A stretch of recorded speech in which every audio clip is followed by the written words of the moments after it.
There's a light between, an energy unseen, a connection so profound, like a flowing stream.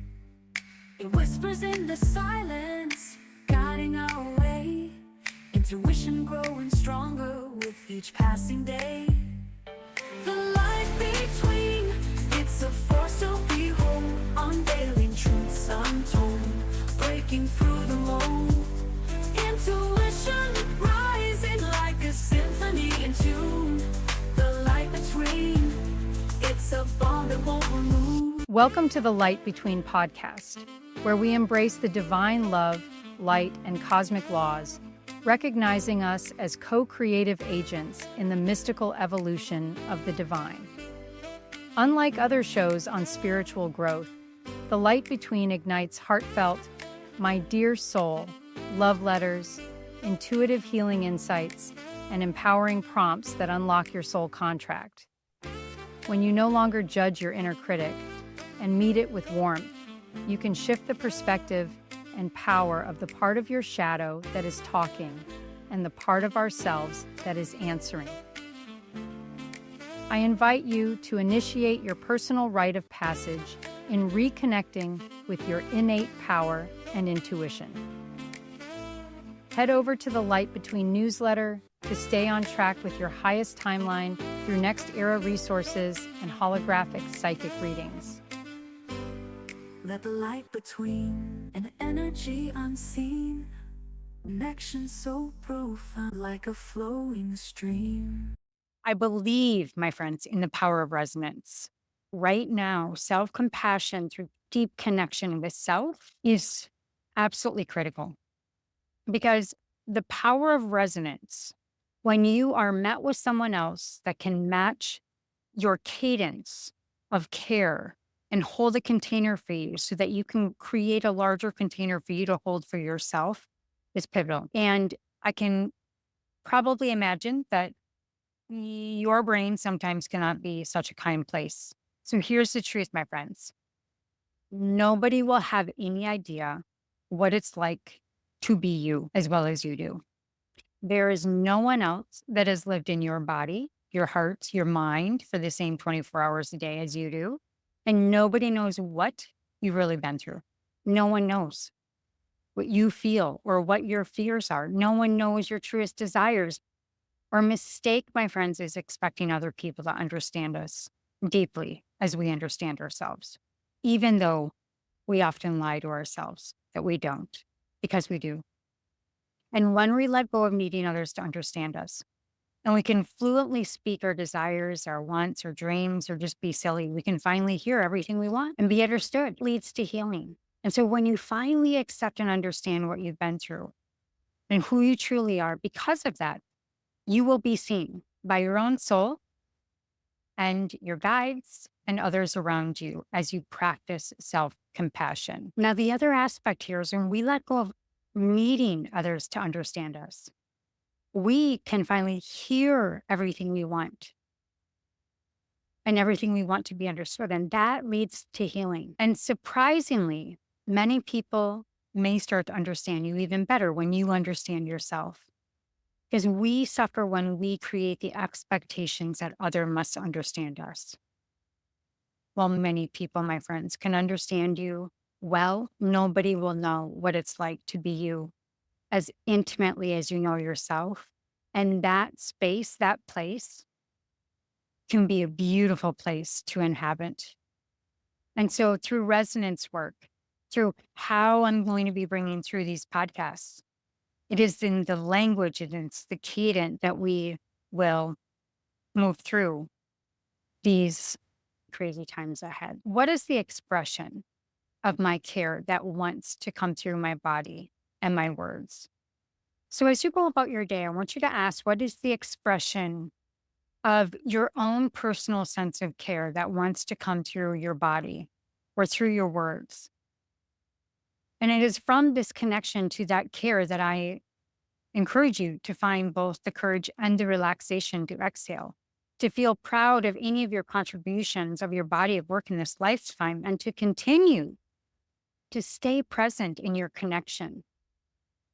So starting this month, I'm sharing from a more vulnerable place of what is traditionally known as two-way prayer through the care circuit.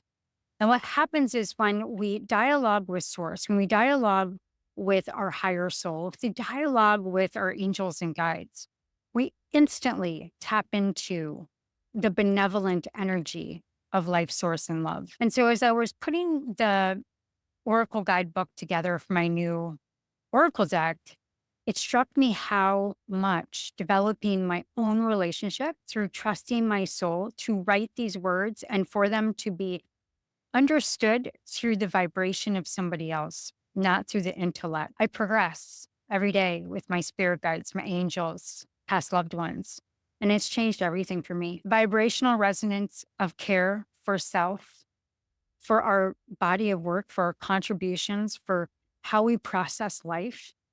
This is what gives us energy and motivation to stay connected and to also, for me, to stay at the edge and push through boundaries. Because if we don't love and delight in the things that we make, then we won't make them. It really is as simple as that. Now, the two-way prayer, this is how I'm planning to move forward with many of my podcasts. This is called channeling, my friends. I have to say and give credit to my mentors. I'm so deeply in love with my mentors, how through creativity and archetypes, trauma-informed neuroscience, the psychic development that has been brought through the last year, because their deep body of work is what has shouted from the heavens as a constant nudge of study and integration to develop my own way of how I channel. It feels like a love letter.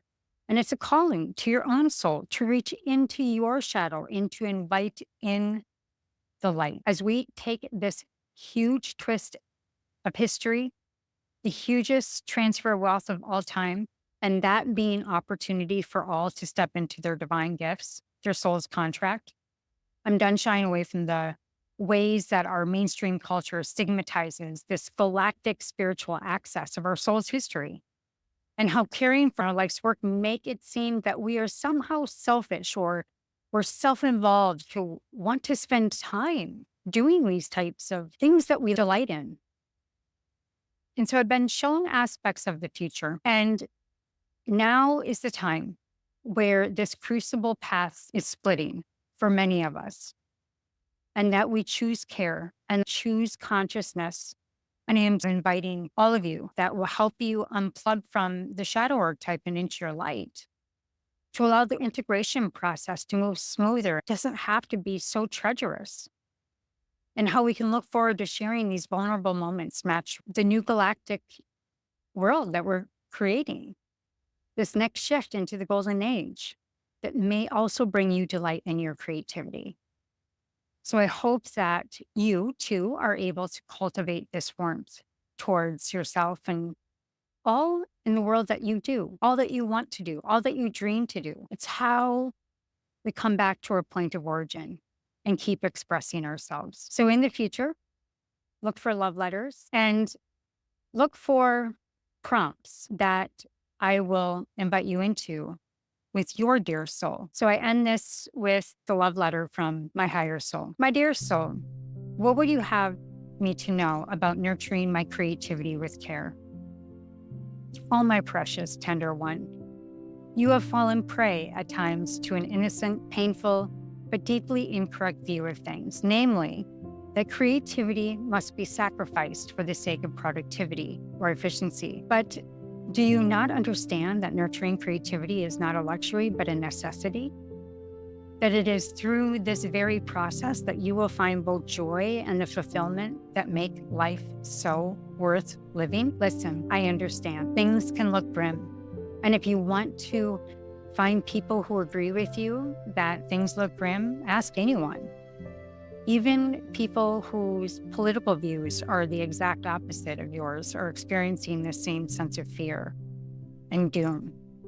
But dear soul, you have always been one to hold the light up so bright so that everybody could come up into the essence of their true calling.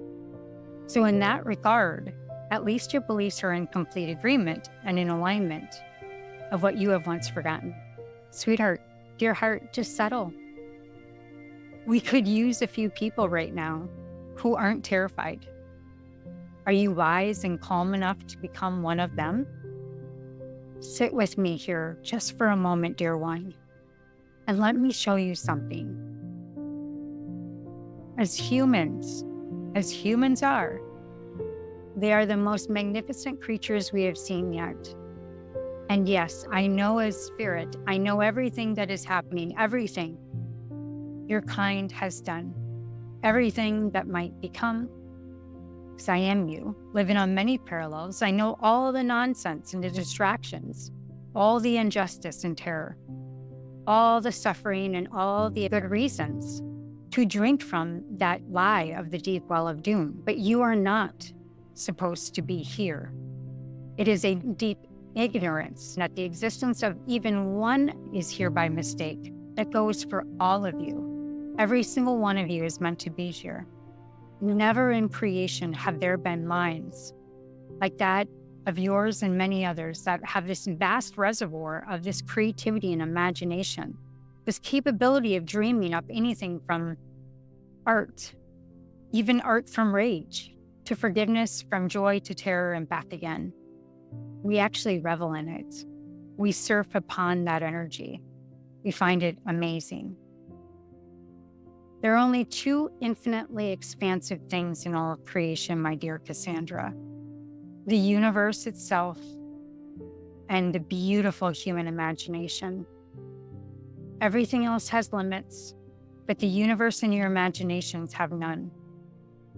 So what did you think would happen if limitless human imaginations were allowed to run free upon this sweet planet? As they have been allowed since the birth of consciousness, everything will happen. Acts of beauty as well as rampage and appalling destruction will spring up and play out and get torn down and get reborn again and again. The universal hermetic principles. You study them, you live them. Now, we don't ask you to be naively optimistic, expecting that you will get your way. In other words, that the world will look the way you want it to. But we do not deny the awful reality of suffering either. Instead, we ask of you, and ask of you to ask of others, to step back now and see the goodness that is always happening amidst the dangers of this earth, and focus only upon doom that becomes demonically obsessed, single-pointed, and worse possible ways that blind your miraculous, compassionate, and fantastic ways of healing and loving and dancing and laughing and playing music in spite of darkness, and alongside weaving the existence like cords of gold, just like the Native American land that you grew up on. Now, let's take a moment to reflect on the key points we've explored in this love letter to our creative souls, my friends. These are the type of love letters that come through me and channel through me. Creativity, my friends, is not a luxury, but a necessity for a fulfilling life. Your human imagination is infinite as universe itself. Nurturing your creativity allows you to see your goodness in the world, even amidst these crazy challenges. But every single person, you are meant to be here in a unique creative contribution. So continue focusing on nurturing your creativity. Become a beacon of calm in the turbulent world and create and celebrate goodness, because it's a powerful antidote to fear and negativity. So now it's your turn. What would your soul or your spirit guides have you to know? So here's the question. My dear soul, what would you have me know about embracing my unique creative gifts? And allow yourself to sit there. Two-way prayer does not mean dialoguing, does not mean letting negative Nelly into your brain. It just allows spirit to talk through you. So remember, my beloved, that you are creativity. And creativity is a sacred gift. You are a gift. It's not about perfection or comparison, but about expressing your unique vision, your voice. We need to right now. Trust in this process. Be kind to yourself and allow your creativity to flow freely through you. The world so deeply needs your particular brand of magic. now more than ever. So again, it's your turn. My dear soul, what would you want me to know? What would you have me know about nurturing my creativity with care? All my love, all my light. There's a light between an energy unseen, a connection so profound like a flowing stream. It whispers in the silence, guiding our way. Intuition growing stronger with each passing day. The light between is a force to behold, unveiling truths untold, breaking through the mold. Intuition rising like a symphony in tune. The light between, it's a bond that won't remove. In the spaces between words, in the moments of pause, the light between it aligns the universal laws. It speaks in whispers in the depths of your soul, guiding you forward, making you whole. The light between, it's a force to behold, unveiling truths untold, breaking through the mold. Intuition rising like a symphony in tune. Let the light guide you, let intuition lead. In the dance of life you'll find what we need. The light between, an eternal flame, igniting your path, never the same. The light between, a sacred bond, illuminates the path we're on. Intuition blossoms, spirits entwine. The light between, divinely designed.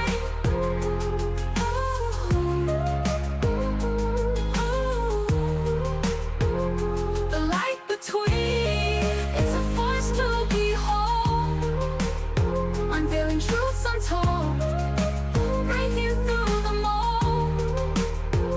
Intuition rising like a symphony